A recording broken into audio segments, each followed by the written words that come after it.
नमस्कार। राजनीति इस समय नॉर्थ पोल और साउथ पोल की तरह काम कर रही है अपने देश में, जहां एक तरफ भारतीय जनता पार्टी मोदी जी के नेतृत्व में उस नारे को साकार कर रही है कि मोदी है तो मुमकिन है। अभी हाल ही में 5 राज्यों में जो चुनाव हुए, वहाँ 3 राज्यों में अप्रत्याशित मीडिया और जो राजनीतिक पंडित थे उनकी उम्मीदों से कहीं ज़्यादा या आश्चर्यजनक ढंग का प्रदर्शन भारतीय जनता पार्टी ने किया।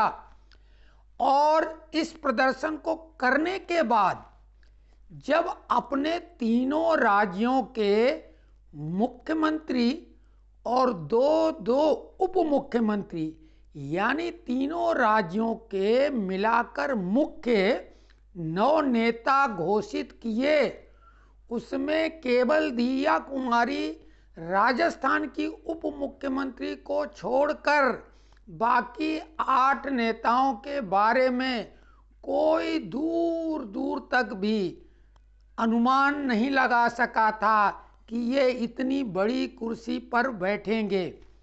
युवा पहली बार चुनाव जीते, पिछली पंक्ति में बैठने वाले, तीसरी पंक्ति में बैठने वाले, ऐसे नेताओं को अवसर दिया सर्वोच्च कुर्सी का कि लोग हतप्रभ रह गए। लेकिन जो राजनीति को कैरियर बनाना चाहते हैं, आईएएस, आईपीएस या आईपीएल की तरह, उनको भारतीय जनता पार्टी में विशेष आकर्षण नजर ही नहीं आया। समझ में भी आया कि एक सामान्य व्यक्ति भी सबसे ऊंची कुर्सी पर पहुंच सकता है। भारतीय जनता पार्टी अपने कार्यकर्ता, जो सामान्य पोस्टर चिपकाने वाला, घर घर पर्चे बांटने वाला है, उसको भी सर्वोच्च कुर्सी पर बिठा सकती है। तो भारतीय जनता पार्टी ने अपने पराक्रम से चुनाव ही नहीं जीते, अपनी कार्यशैली से ऐसा आकर्षण भर लिया पार्टी में, जिसमें युवा वर्ग विशेष आकर्षित हो गया। अब छात्र राजनीति से ही जो व्यक्ति महत्वाकांक्षी होगा वो भाजपा का ही दामन थामेगा। एबीवीपी, अखिल भारतीय विद्यार्थी परिषद से ही राजनीति शुरू कर देगा या पार्टी का छोटा कार्य भी करके ऐसी उम्मीद पालेगा कि आगे चलकर वो भी एक बड़ा नेता बन सकता है। और दूसरी तरफ कांग्रेस इस आकर्षण के मुकाबले विकर्षण वाले कार्य कर रही है और फिर ठीकरा हार का फोड़ेगी अंततः ईवीएम पर। अब आप कहेंगे विकर्षण वाला क्या कार्य कर दिया? कांग्रेस अपने 138वें स्थापना दिवस के उपलक्ष्य में पूरे देश में ऑनलाइन चंदा इकट्ठा करने के लिए 138 रुपये, 1380 रुपये, 13,800 रुपये, 1,38,000 रुपये का चंदा देने का आग्रह कर रही है। लेकिन आप सभी जानते हैं कि चंदा कैसे पार्टियां लेती हैं। चंदा लेने के बदले या तो किसी को कोई लाभ होता है तो वो आसानी से चंदा देता है, नहीं तो आजकल तो राजनीतिक पार्टियों से लोग कुछ लेने की सोचते हैं, देने के बजाय। अब रही बात कि ये चंदा वसूली भले नाम ऑनलाइन का हो, लेकिन ये दबाव के द्वारा होगा और बेमर्जी के आदमी 138 रुपये भी अगर उससे लिए जाएं तो वो विकर्षण का कार्य करेगा। यहाँ तो कांग्रेस कुख्यात रही है इस मामले में, वसूली के मामले में। तो ये वसूली अभियान तेलंगाना और कर्नाटक में तो जोर शोर से होगा।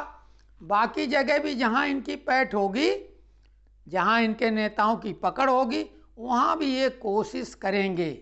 लेकिन आप रिजल्ट देखेंगे कि कोई बहुत इससे चमत्कार होने वाला नहीं है, बल्कि इसका दुष्प्रभाव विकर्षण के रूप में होगा। हमने आपको पहले ही बोला कि राजनीति आजकल नॉर्थ पोल और साउथ पोल की तरह हो गया है।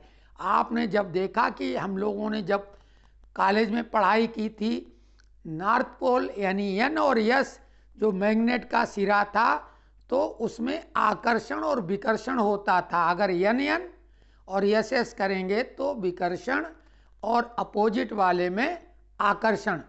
तो इन्हें राजनीति को ग्लैमरस बनाने के बजाय इस तरह का कांग्रेस ने कर दिया है कि उसमें कोई भी व्यक्ति कितनी भी मेहनत कर ले, सचिन पायलट की तरह आश्वासन भी मिलता है, उसके बाद भी कुर्सी मिलना तो दूर, तरह तरह की दिक्कतों का सामना उल्टा करना पड़ता है। अपनी ही पार्टी द्वारा तमाम पुरस्कार गालियों के रूप में मिलता है, और यही नहीं, देशद्रोह का मुकदमा तक दर्ज हो जाता है। छत्तीसगढ़ में सिंहदेव साहब पूरी उम्मीद लगाए बैठे थे कि 2.5 साल बाद ही सही कुर्सी मिल जाएगी बड़ी वाली, लेकिन वो भी नहीं हो सका। इधर कपड़ा फाड़ लड़ाई दिग्विजय और कमलनाथ की देखी ही थी, अब तो वो दोनों चुके हुए नेता हो चुके हैं। हमने चुनाव के पहले ही ये बात कह दी थी। तो कांग्रेस ने आकर्षण के बजाय अपने में घोर रूप से विकर्षण पैदा कर लिया था। कांग्रेस की एक नेत्री जो जिनमें कुछ आकर्षण बचा हुआ था, प्रियंका गांधी, उनको भी कांग्रेस ने उनके प्रवक्ता, कांग्रेस के बजाय उनके प्रवक्ता प्रमोद आचार्य कृष्णम, जिन्होंने टीवी पर ही उन्हें प्रधानमंत्री का दावेदार बता के उनका पत्ता साफ करा दिया कांग्रेस से। अभी जो कांग्रेस के पदाधिकारी जो राज्यों में काम करेंगे, उनकी लिस्ट आई। प्रियंका गांधी जो यूपी देखने वाली थी पहले, उनको वहां से हटा दिया गया और कहीं का नहीं छोड़ा गया। केवल चर्चा ये की जा रही है कि उन्हें बनारस से चुनाव लड़ना चाहिए मोदी जी के खिलाफ, ताकि फुल एंड फाइनल उनका निपटारा हो जाए। तो ये चल रहा है कांग्रेस में। घर में भी भाई बहन में प्रतिस्पर्धा है। तो ये है कांग्रेस पार्टी और उनके चट्टे वट्टे घमंडिया गैंग, जो कि वो सारे काम कर रहे हैं जिससे जनता का मोह भंग हो जाए। दूसरी तरफ भारतीय जनता पार्टी हर वो कार्य कर रही है, चाहे वो धार्मिक हो, राजनैतिक हो, आर्थिक हो, सामाजिक हो, क्योंकि इन्होंने सामाजिक ताने बाने को पूरी तरीके से जाति के नाम पर ध्वस्त करने का, कुकृत्य करने का पूरा कार्यक्रम ही बनाया हुआ था।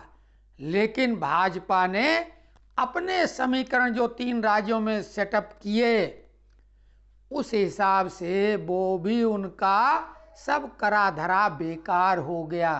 तो ये है सच्चाई की और 3 तिकड़म और धृष्टता, दुष्टता और षड्यंत्र के द्वारा हासिल करने का सत्ता।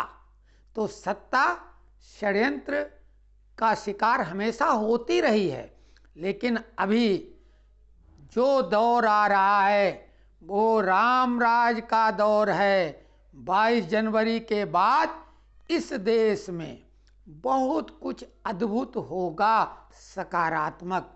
तो आप सभी लोग इंतजार करें और अंग्रेजी नव वर्ष का स्वागत जनवरी माह में ही श्री राम जी के 500 वर्ष के बाद अयोध्या में भव्य अपने महल या मंदिर जो भी कह लो, उसमें प्रतिस्थापित होने के बाद पूरा असर दिखेगा प्रदेश ही नहीं पूरे देश में, और अगर ये भी कहा जाए पूरे विश्व में इस समय राम की जय जयकार हो रही है।